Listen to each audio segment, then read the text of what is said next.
Nous avons présenté le rapport qui a été publié il y a une semaine lors des réunions annuelles à Marrakech, qui résume les développements économiques des années précédentes et les perspectives pour les années futures.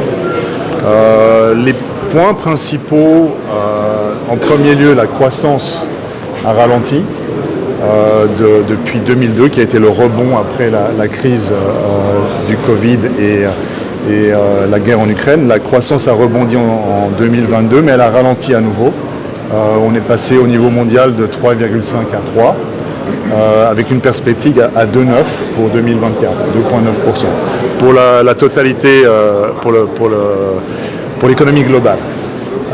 Maintenant, cette croissance est un peu inégale dans la mesure où certains pays développés, comme les États-Unis, ont retrouvé leur chemin de croissance qui était prévu avant le Covid, alors qu'un certain nombre de pays en développement restent encore derrière, avec un besoin de rattrapage.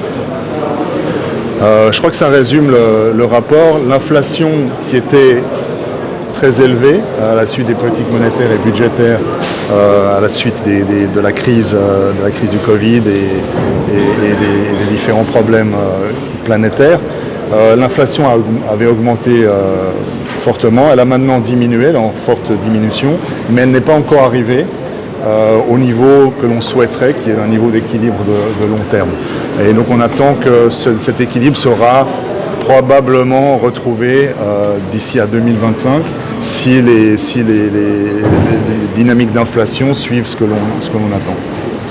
Pour rattraper l'équilibre, est-ce que vous avez des recommandations à faire? Pardon, je n'ai pas entendu. Pour rattraper l'équilibre, est-ce que vous avez des recommandations à faire? Vous avez donné des recommandations dans le rapport? Ah, dans le rapport, oui.